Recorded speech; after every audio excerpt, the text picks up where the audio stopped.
오늘 은혜 받으실 하나님의 말씀은 요한복음 11장 39절에서 44절 말씀입니다. 요한복음 11장 39절에서 44절 말씀을 다 같이 봉독하겠습니다. 예수께서 이르시되 돌을 옮겨 놓으라 하시니 그 죽은 자의 누이 마르다가 이르되 주여 죽은 지가 나흘이 되었음에 벌써 냄새가 나나이다. 예수께서 이르시되 내 말이 내가 믿으면 하나님의 영광을 보리라 하지 아니하였느냐 하시니 돌을 옮겨 놓으니 예수께서 눈을 들어 우러러 보시고 이르시되 아버지여 내 말을 들으신 것을 감사하나이다. 항상 내 말을 들으시는 줄을 내가 알았나이다. 그러나 이 말씀 하옵는 것은 둘러선 무리를 위함이니 곧 아버지께서 나를 보내신 것을 그들로 믿게 하려 함이니이다. 이 말씀을 하시고 큰 소리로 나사로야 나오라 부르시니 죽은 자가 수족을 배로 동인 채로 나오는데 그 얼굴은 수건에 쌓였더라. 예수께서 이르시되 풀어놓아 다니게 하라 하시니라. 아멘. 저는 오늘 여러분들과 함께 요한복음 11장 39절로 44절의 말씀을 근거로 하여서 돌을 옮겨 놓으라, 이러한 제목으로 여러분과 함께 은혜를 나누겠습니다. 우리가 지난주에 예루살렘과 베다니의 비교를 통해서 하나님은 외모를 보시지 않고 마음의 중심을 보신다라고 하는 것을 배웠습니다. 베다니가 아무리 어렵고 아무리 힘들고 병자들이 많이 있었던 동네였지만 예수님은 베다니에서 잠을 주무셨고 베다니에서 기적을 행하셨고 베다니에서 향유를 부은 마리아가 나타났고 베다니에서 죽은 나사로가 살아나게 된 것입니다.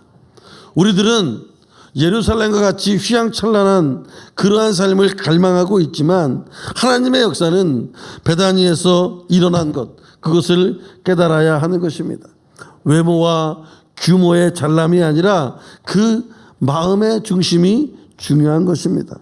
그리고 나사로의 죽음과 예수님의 늦게 오심으로 실망해 있던 마르다였지만 그 마르다의 입술의 고백을 통해서 기적이 일어난 것을 보았습니다.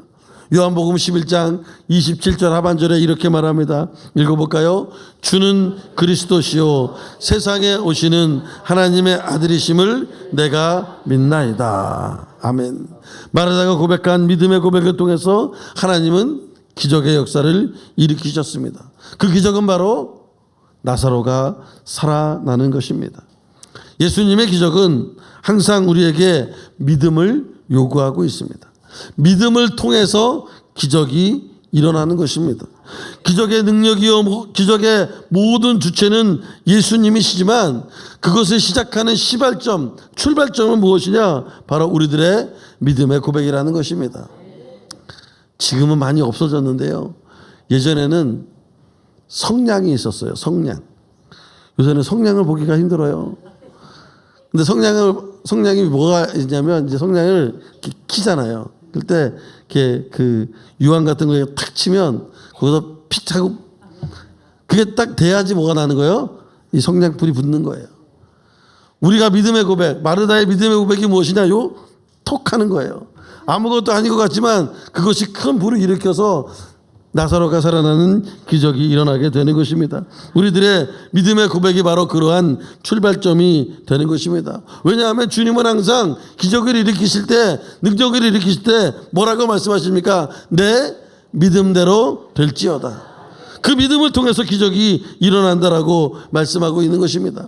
마르다의 집에 가서 마르다에게 불필요해 보이는 질의응답을 하신 것도 바로 마르다의 믿음의 고백을 요구하신 것입니다. 나사로의 무덤에 가시기 전에 마르다에게 나사로를 살리게 하기 위해서 꼭 필요한 것이 무엇이냐? 바로 마르다의 믿음의 고백이 필요했습니다.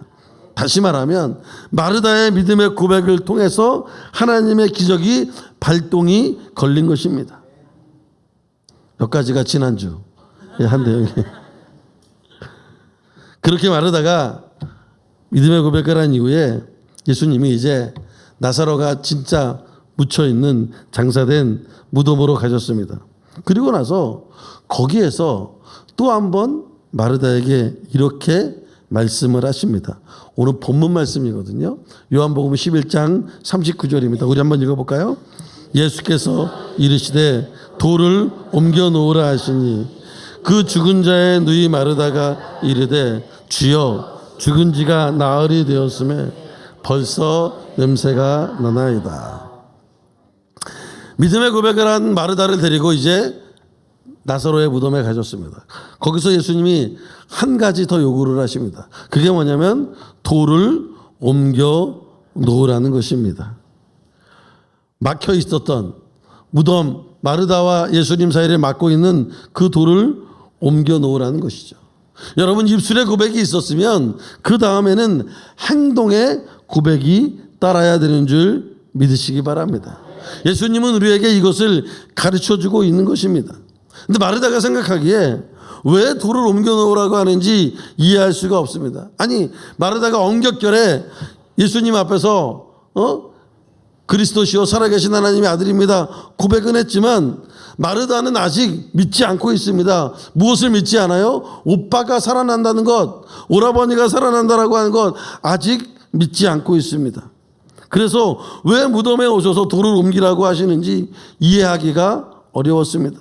그래서 돌을 옮겨 놓으라고 하는 예수님의 말씀에 돌은 옮기지 않고 이렇게 이야기합니다. 죽어서 냄새가 펄펄 나나이다. 그리고 오빠가 저 안에 있는데 왜 여기까지 오셔가지고 그냥 문상이나 하고 가시면 되는데 왜 돌을 옮겨 놓으라고 하십니까? 라고 하는 의미가 이 말에는 숨어 있는 것입니다. 하기 싫은 거예요.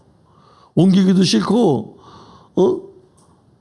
여러분, 근데 여기서 보면 돌을 옮겨 놓으라고 하니까 많은 사람들이 이 돌이라고 하니까요 조그만 건 줄 알아요. 짱돌 뭐 이런 거 있잖아요. 근데 우리 번역이 좀 잘못된 것 같아요. 돌이 아니라 바위예요, 바위. 이스라엘은 우리나라랑 매장 문화가 틀립니다. 우리나라는 땅을 파가지고 그 안에 시체를 매장하는 방식을 취하지 않습니까? 요새는 납골 땅을 하고요.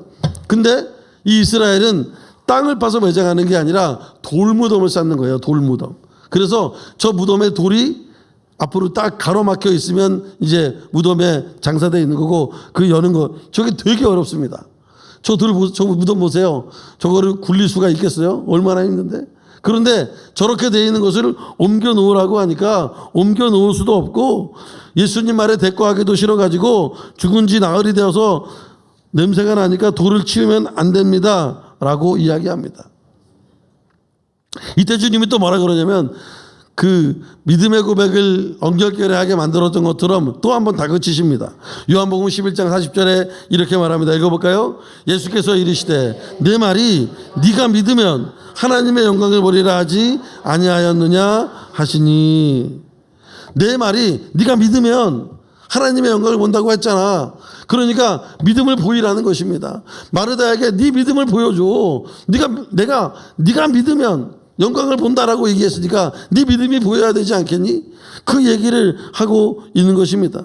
그래서 예수님은 마르다에게 계속해서 이 나사로의 무덤 앞에까지 와서도 계속해서 믿음을 이야기하고 있는 것입니다. 네가 믿느냐? 내가 믿으면 돌을 옮겨 놓으라 이야기하고 있는 것입니다.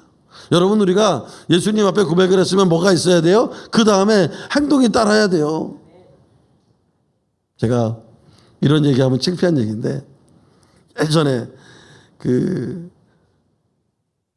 이 고등부 때 성가대가, 제가 성가대를 했는데 고등부 성가대가 이제 기도원 올라가서 수련회를 했어요.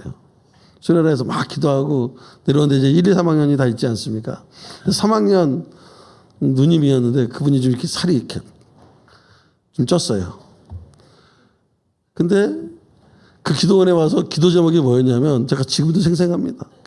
손잡고 다 기도하는데 다이어트 하자는 게 기도 제목이었어요. 자기 살 빼는 게 기도 제목이라고. 고등학교 3학년이니까 굉장히 그 몸에 대한 그런 게 있지 않습니까?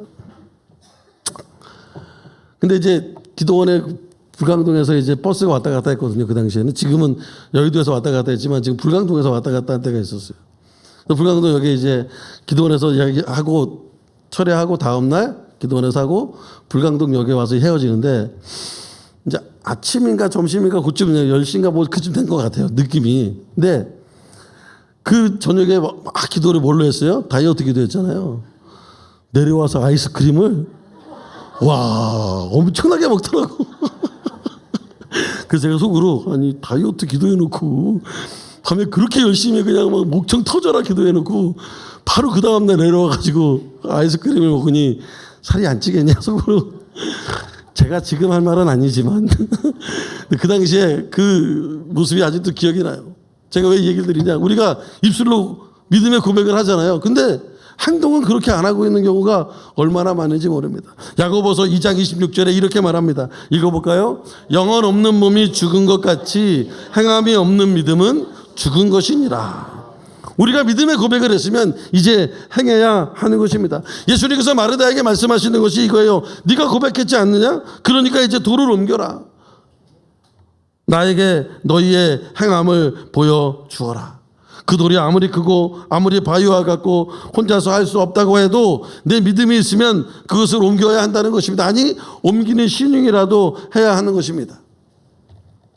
저는 이 부분을 읽으면서 한 가지 생각이 들었어요. 제가 어렸을 적에 이솝우화에 알리바바와 40인의 도적이라는 동화가 있었습니다.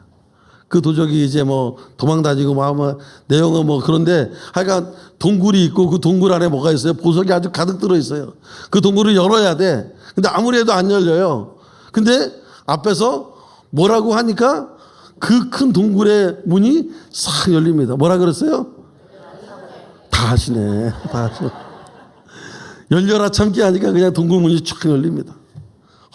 어렸을 때 초등학교도 들어가기 전에 그 이솝우화에 나와 있는 거 읽어보면서 너무 드라마틱하잖아요. 너무 멋있잖아. 그냥 쫙 돌문이 그 큰 돌문이 쫙 열리고 그 안에 보석과 휘황찬란하게 막 있고. 제가 이 부분을 읽으면서 성경을 읽으면서 아니 여기도 지금 뭐 똑같지는 않지만 비슷하잖아요. 돌문이 있고 문 열어야 되고 막 바위가 열려야 되는 거니까. 그럼 예수님이 딱 그 이제 나사로의 무덤에 가셔가지고 가만히 앉아 서 계셔서 세상 말로 기도 한번 하시고 열려라 참깨라고 하면 그러니까 이제 우리는 보혈을 해야 되지 않습니까? 열려라 보혈 딱 그러면 이 나사로의 무덤의 문이 쫙 열리면서 나사로가 막 탁 나오잖아요. 그러면 얼마나 드라마틱해요. 드라마를 너무 많이 봤어. 그래가지고 그렇게 나오는 장면을 딱 생각하니까 너무 멋있잖아요. 그리고 예수님이 충분히 할 수 있잖아요. 그냥 돌문 싹 열리고 나사로가 나오고 예수님이 열려라 보혈. 그러면 아 보혈이 모든 것을 이기는구나라고 하는 걸 우리에게 가르쳐 줄 수 있으시잖아요. 그래서 여기 열려라 보혈 했으면 얼마나 좋을까 라고 생각을 했어요. 그런데 돌문은 그렇게 열리지 않고 마르다가 그거를 옮길 수 없거든요. 혼자서. 그런데 마르다에게 돌을 옮겨 놓으라고 하십니다. 예수님이 할 수 없어서 그 돌문을 못 옮기셔서 마르다에게 옮기라고 하신 게 아니지 않습니까? 여기서 마르다에게 옮기라고 하신 것은 무슨 의미를 갖고 있습니까? 마르다에게 네 믿음을 나에게 보여줘라. 믿음의 행함이 나에게 보여줘야 되지 않겠니? 그것을 말씀하고 있는 것입니다. 근데 여기서 한 가지 딜레마에 빠집니다. 마르다가 돌을 옮겨 놓습니다. 그런데 마르다가 돌을 옮겨 놓는 게 기분이 좋아서 그래 이 돌을 옮겨 놓으면 우리 오빠가 살아날 거야. 예수님이 그렇게 말씀하셨지. 예수님이 네가 믿으면 내 영광을 보지 않겠느냐. 하나님의 영광을 보지 않겠느냐 했으니까 내가 돌을 옮겨 놓기만 하면 오빠가 살아나올 거야. 이런 믿음을 가지고 돌을 옮겼느냐라고 봤더니 그런 믿음은 하나도 없어요. 그런 믿음은 하나도 없고 옮기기 싫은 거 그냥 억지로 자기가 옮기지 못하니까 누군가를 데려와서 옮기긴 옮겼어요. 예수님이 마음 뭐라 그러니까 예정을 생각해서 옮기긴 옮겼는데 그냥 어쩔 수 없이 하기 싫은 것 억지로 한 것입니다. 그리고 예수님께서도요 마르다에게 억지를 시킵니다. 여러분 믿음이라고 하는 것은 마음에서 우러나와서 기쁨으로 행해야 한다고 생각했는데 오늘 본문의 마르다는 기쁨은커녕 늦게 오신 예수님께 대해서 실망했고 그 예수님과 이야기하면서 비꼬고 그리고 그 예수님께 하기 싫은 말을 하고 하기 싫은 일을 해야 한다고 하고 하기 싫은데 억지로 그 돌을 옮겼습니다. 그런데 그 결과가 무엇이냐? 상상하지 못한 바로 나사로가 살아나는 기적이 일어났어요. 아니, 열심히 하지 않았다니까요. 성심성의껏 하지 않았습니다. 어쩔 수 없이 하기 싫은 거 그냥 억지로 했습니다. 예수님이 하도 완강하셔가지고 돌을 옮겨 놓았을 뿐입니다. 그런데 기적이 일어났어요. 여러분, 이게 하나님의 방법이에요. 하나님께서는 우리에게 믿음을 요구하십니다. 그것이 진짜 막 너무 기뻐가지고 하는 게 아닐지라도 우리에게 믿음이라고 하는 것을 보여라 말씀하고 있는 거예요. 열려라 참게 하면 되지만 마르다에게 돌을 옮겨 놓으라 명령하신 거예요. 그래야 무슨 일이 벌어집니까? 원수 마귀가 참수할 수가 없어요. 야, 얘가 믿음으로 행했잖아. 원수 마귀가 하나님 왜 나사로를 살려주십니까? 쟤네들 아무것도 한 게 없는데. 그때 하나님 예수님이 뭐라 그래요? 야, 돌 옮겨놨잖아. 야, 얘 고백했잖아. 주는 그리스도시요 살아계신 하나님의 아들이라고 고백했는데 너 왜 와서 나한테 참소를 하냐? 이제 예수님이 할 말이 생기는 거예요. 여러분이 믿음의 행위가 그게 아무것도 아닌 것 같고 그게 억지로 한 것 같고 그게 그냥 힘들어서 한 것 같지만 그 행위를 주님이 보시는 거예요. 그 동기가 어떻든지 간에 그것을 보시면서 마귀에게 쟤 봐라, 쟤 했잖니. 그러니까 내가 복을 부어줘야지. 여러분 손자 손녀가 이제 명절 때 왔는데 뭔가 주고 싶으면 줘야 되는데 내가 공부를 잘 못해. 너 공부 못하니까 안 줘. 그럽니까? 공부를 못해도 뭔가 뭐 춤이라도 추라 그러고 뭐라도 추라 그래서 용돈을 주잖아요. 뭔가 해야지 주는 게 나오잖아요. 왜? 걔 혼자만 있는 게 아니거든. 다른 손자 손녀들도 있거든. 그러니까 얘 뭐 주고 싶은데 다른 손자 손녀 눈치 보이니까 안 되잖아요. 그래서 뭐 주려고 뭔가 하면 얘가 춤이라도 추면 잘 못 췄음에도 불구하고 잘 췄다고 박수치고 막 용돈 꺼내주는 게 우리 할아버지 할머니 그리고 우리들의 마음 아닙니까? 하나님의 마음이 그런 거예요. 잘하고 못하고가 중요하지 않아요. 성질성의껏 열심히 했냐 열심히 안 했냐 그거 중요하지 않아요. 예수님 입장에서 보면 한 게 중요해요. 여러분 오늘 교회 나왔어요. 근데 어떤 분은 막 아침부터 교회 나오려고 새벽부터 일어나가지고 머리 단장하고 머리 막 올리고 막 옷도 좋은 거 막 골라서 입고 그래가지고 나오신 분이 있겠죠? 그렇게 열심을 다해서 진짜 예수님 만나려고 나오신 분이 있는 반면에 또 어떤 분들은 가기 싫은데 또 어제 날씨도 좀 안 좋고 찌뿌둥하고 막 근데 아침에 또 가야 되니까 안 가면 또 전화 오고 뭐 하니까 어쩔 수 없이 그냥 끌려가지고 나오신 분도 있을 거예요. 근데 중요한 건 뭐예요? 나온 게 중요한 거예요. 그러면 하나님이 뭘 줘요? 복을 주실 수 있는 거예요. 원수 마귀가 쟤 그렇게 원래 그런 애 아니에요. 안 나오려고 그랬어요. 그러게 하더라도 야 저기 앉아 있잖아. 그럼 복을 줘야지 안 주고 어떻게 안 주고 백이니? 그렇게 얘기를 하는 것입니다. 그래서 여러분 우리가 예수님을 믿을 때 모든 것을 다 지식과 감정과 의지와 모든 것을 다해서 예수님을 믿으면 가장 좋아요. 그게 전인격적인 믿음이라 그러는 거예요. 근데 여기까지 가는 게 어려워요. 그러면 어떨 때는 감정으로 가기도 하고 어떨 때는 지식으로 가기도 하고 어떨 때는 의지로 가기도 하는 것입니다. 여러분 예수님이 우리를 사랑하실 때 감정만 해가지고 사랑하지 않으셨어요. 그분은 우리를 전인격적으로 사랑하셨어요. 감정만 해가지고 사랑하셨다면 그분은 십자가에 못 박히지 못하셨을 것입니다. 그러나 그분은 바로 의지적으로 지식적으로도 우리를 사랑해 주셨기 때문에 십자가에 못 박혀 죽으시고 부활하셔서 우리에게 구원의 길을 열어주신 것입니다. 믿음의 범주가 바로 이 인격적이 되어야 하는 것입니다. 믿는다라고 하는 것이 다분히 감정적이라고 생각되어질지 모르지만 그렇지가 않아요. 믿음이라고 하는 것은요 바로 인격적인 거예요. 감정만 가지고 있는 게 믿음이 아닙니다. 믿음만큼 인격적인 게 없는 거예요. 그래서 우리들은 감정으로만 믿으면 안 돼요. 감정으로만 믿으면 위험해지는 것입니다. 인간이기에 감정이 앞설 수 있죠. 인간에게 감정의 기복이 있을 수 있습니다. 이럴 때 감정만 가지고 믿으면 믿음을 포기하게 되는 거예요. 때로는 기분이 내키지 않아도 의지적으로 또는 지식적으로 믿어야 하는 것입니다. 어떨 때는 이성적으로 이해가 안 되고 지식적으로 이해가 안 돼도 나오면 좋거든요. 그럴 땐 감정적으로 의지적으로 믿어야 하는 것입니다. 그리고 의지적으로 다른 곳으로 가려고 할 때도 지식적으로 안 가면 혼나니까 내가 배웠잖아요. 어렸을 때부터 안 가면 혼난다고 하나님이 벌을 주신다고 주의 성도 안 하면. 그러니까 지식은 주의 성소라면 벌을 준다. 그 지식이 있기 때문에 그 지식으로라도 나와서 예수님의 말씀을 들어야 하는 것입니다. 왜냐하면 예수님은 이 믿음을 보시고 역사하시기 때문에 그렇다는 것입니다. 누가복음 14장 23절에 그것을 이렇게 말합니다. 읽어볼까요? 주인이 종에게 이르되 길과 산 울타리 가로 나가서 사람을 강권하여 데려다가 내 집을 채우라. 여기 보면 내 집을 채우라. 우리가 교회를 채우는데 이 교회를 어떻게 채우냐? 강권하여 채우는 것입니다. 강권하여 채우면 하나님의 복을 부어 주시는 것입니다. 비어있는 게 그냥 비어있는 것을 그냥 그대로 두면 안 돼요. 우리의 마음 가운데 저기는 원래 비어있지. 아닙니다. 강권하여 채우는 것입니다. 그러면 하나님의 역사가 나뿐만이 아니라 여기에 강권하여 온 그 사람에게도 역사가 일어나게 되는 것입니다. 그러므로 우리는 우리의 지식과 감정과 의지 모든 것을 사용해서 전인격적으로 하나님께 순종해야 하는 것입니다. 마르다가 돌을 옮겨 놓았어요. 하기 싫었는데. 근데 그 돌을 옮겨 놓는 것을 딱 보시고 나서 예수님이 이렇게 말씀하십니다. 요한복음 11장 41절입니다. 읽어볼까요? 돌을 옮겨 놓으니 예수께서 눈을 들어 우러러보시고 이르시되 아버지여 내 말을 들으신 것을 감사하나이다. 아멘. 저는 이 부분이 제일 이상했어요. 성경을 읽으면서. 여러분 지금 보세요.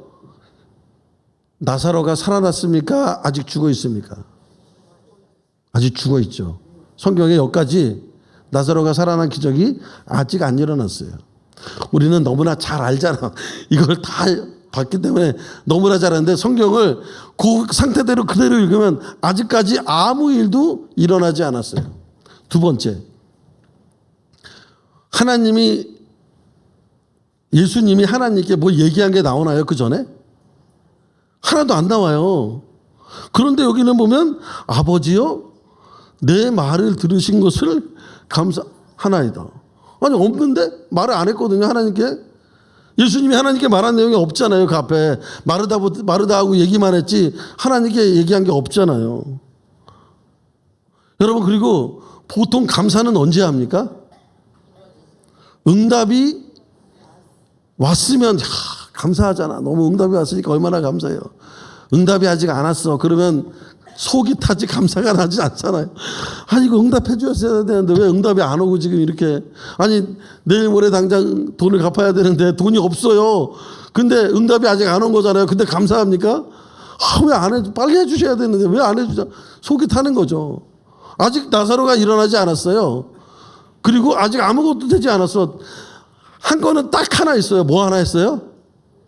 돌 옮겨놓은 거 하나. 그거 외에는 아무것도 안 했어. 그런데 지금 예수님은 뭐 하고 있어요? 감사기도 드리고 있어요. 제가 성경을 여러 번 봤다니까요.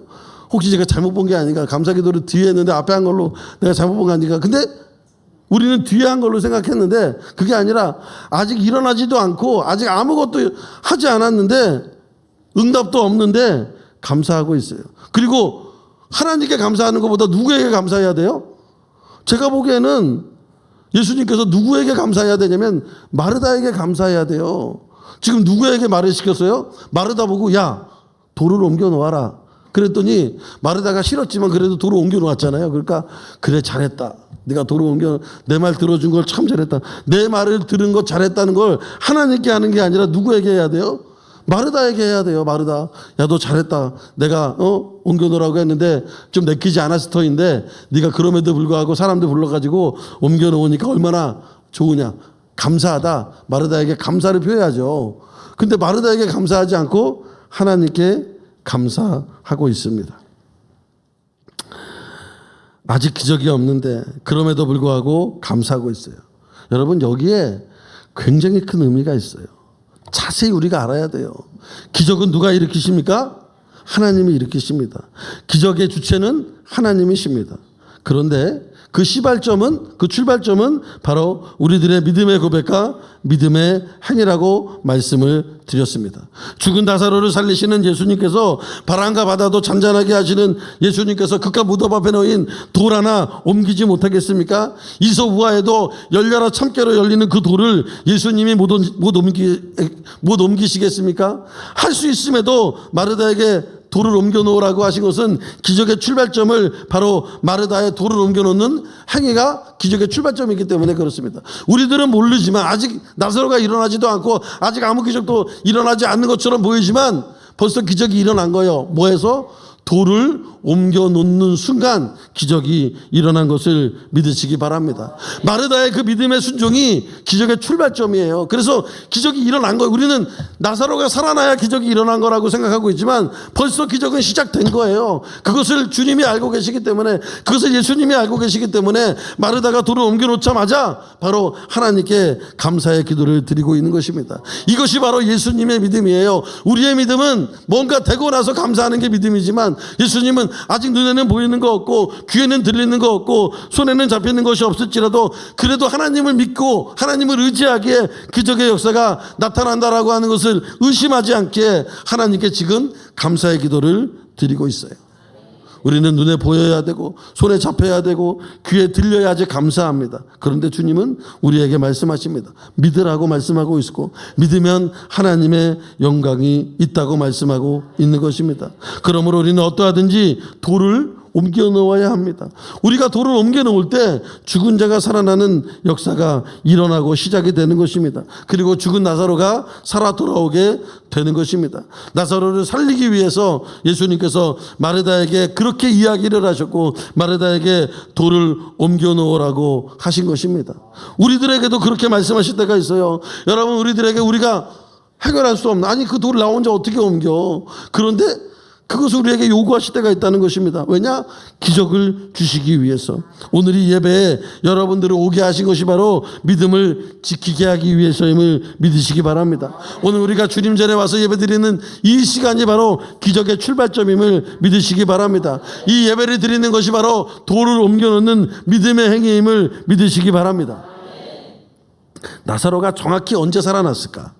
성경에 언제 살아났는지 나오지 않습니다. 어떤 사람은 예수님이 나사로야 나오라 하실 때 살아났다라고 하는 사람도 있습니다. 물론 모르죠. 언제 살아났는지. 근데 저는 이렇게 생각해요. 저는 나사로야 나오라 했는데 만약에 죽어 있다면 들었을까 못 들었을까? 죽은 사람은 못 듣잖아요. 나사로야 나오라고 이야기하신 것을 나사로는 들었으니까 나왔을 거 아닙니까? 들었다라고 하는 것은 살아있다는 것입니다. 듣지 못했으면, 죽어 있으면 듣지 못해요. 그러니까 저는 언제가 살아났을 때라고 생각이 돼야지냐면 아까 말한 예수님이 감사기도 드릴 때 그때 살아난 거예요. 그 안에 있었어. 그러니까 예수님이 나오라 그랬을 때 그 얘기를 듣고 나오게 된 것입니다. 그걸 어떻게 할 수 있냐? 다니엘이 기도할 때 응답이 언제 일어났어요? 기도하는 순간 하나님의 응답이 일어났어요. 내려오는데 원수마귀와 싸우느라고 21일이 걸린 것뿐입니다. 응답은 그 전에 분명히 일어난 것입니다. 그런 의미에서 나사로가 살아난 시기는 마르다의 돌을 옮기는 순종과 예수님의 감사 기도였을 것이다 생각이 됩니다. 요한복음 11장 44절에 이렇게 말합니다. 죽은 자가 수족을 배로 동인 채로 나오는데 그 얼굴은 수건에 쌓였더라. 예수께서 이르시되 풀어놓아 다니게 하라. 그러므로 우리는 돌을 옮겨놓는 믿음이 있어야 돼요. 현실적으로 아무리 어렵고 힘들고 안 되어질 것이 같더라도 우리에게 믿음이 필요합니다. 예수님은 마르다의 믿음을 통해서 나사로를 살렸어요. 돌을 옮겨놓는 믿음의 행동을 요구하셨습니다. 환경을 바라본 순종이 아니라 환경이 어렵고 안 될 것이 뻔히 보이더라도 순종하면 결국 그 순종의 믿음을 통해서 오빠인 나사로가 살아나는 기적이 임하게 된 것입니다. 우리들도 믿음의 고백을 해야 돼요. 우리들도 믿음으로 나아가야 합니다. 그러기 위해서 돌을 옮겨놓아야 돼요. 예수님이 우리에게 좀 어렵게 말씀하실 때가 있어요. 아니 내가 지금 당장 힘든데 나보고 기도하라 그러고 작정 기도하라 그러고 내가 지금 당장 힘든데 11조 하라 그러고 내가 지금 당장 힘든데 어디 선교 가자 그러고 뭐 하자 그러고 아니 내 사정을 뻔히 아시잖아요. 그런데 왜 이렇게 말씀하십니까? 오히려 나를 도와주셔야 될 분이 어떻게 그렇게 얘기를 하세요? 라고 하나님께 예수님께 따질 수 있어요. 마르다처럼. 그런데 여러분 그럼에도 불구하고 마르다는 뭐 했어요? 순종했어요. 하는 척이라도 하고 흉내라도 내서 어떻게 해서든지 돌을 삐금이라도 옮겨놨어요. 그러자 하나님의 기적의 역사가 나타났어요. 하나님이 우리 사정 몰라서 그런 일을 시키실까요? 우리 사정 몰라서 무지막지하게 막 어려운 일을 시키시는 것 같습니까? 전혀 그렇지 않아요. 우리 사정을 너무나 잘 아세요. 그렇기 때문에 그것보다 더 큰 기적, 돌을 옮겨놓는 그 힘보다 더 큰 기적은 뭐예요? 오빠가 살아나니까 모든 것이 해결되지 않습니까? 그 더 큰 기적을 주시기 위해서 우리에게 믿음을 요구하실 때가 있다는 것입니다. 바라기는 이곳에 있는 모든 분들이 주님 앞에 믿음을 요구하실 때 주님 전인격적으로 순종하고 그것을 통해서 오빠인 나사로가 살아난 기적 같은 그러한 기적이 여러분들 모두에게 임하시기를 주님의 이름으로 축원해 드립니다. 잠시 기도하겠습니다. 사랑이 많으신 주님 감사합니다. 오늘도 저희들에게 죽은 나사로를 살리시는 기적에 대해 말씀하시면서 마르다의 믿음의 행위를 말씀해 주심을 감사드립니다. 우리의 머리로 우리의 생각으로 이해되지 못할지라도 주님이 말씀하시면 우리는 무조건 순종하겠다고 고백하고 순종하는 그 행위를 통해서 하나님이 이전보다 더욱 큰, 아니 이전보다 더욱더 놀라운 나사로가 살아나는 어떠한 기적보다 더 큰 기적의 역사가 우리에게 임할 것을 믿사오니 감사를 드립니다. 우리에게도 돌을 옮겨놓는 믿음을 허락하여 주시옵소서. 마르다와 같이 어쩔 수 없이 하는 순종이 아니라 우리의 의지, 우리의 감정, 우리의 지식 전 인격적으로 주님께 순종하며 나갈 수 있는 믿음의 백성들이 될 수 있도록 역사하여 주시옵소서. 그리하여 나사로가 살아나는 기적을 체험하는 저희 모두가 되게 하여 주시옵소서. 모든 것을 감사합니다. 예수님의 이름 받들어 간절히 기도드립니다. 아멘.